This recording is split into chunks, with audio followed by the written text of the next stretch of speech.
লক্ষ্মীপুর সদর থানা থেকে আসামি পালিয়ে যাওয়ার সময় লক্ষ্মীপুর পৌর সুপার মার্কেটে সাধারণ পাবলিক তাকে ধরে ফেলে। আসামি লক্ষ্মীপুর পৌর ১ নং ওয়ার্ড শাহপুরের বাসিন্দা। পরে পুলিশ এসে তাকে গ্রেপ্তার করে নিয়ে যায়। জানা যায় তার নামে থানায় মামলা ছিল, সে পুলিশের কাছে ধরা দেয় নাই। পরবর্তীতে পুলিশ তাকে ধরে নিয়ে যায়। সেখান থেকে সে পুলিশের হাত থেকে দৌড়ে পালিয়ে যাওয়ার চেষ্টা করে।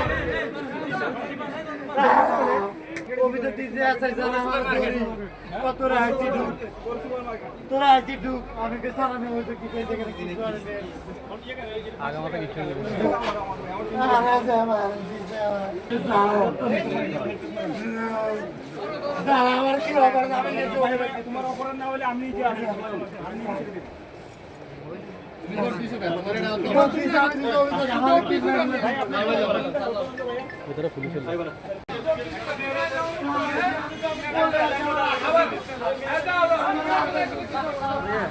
আমারই কই ভাই আমার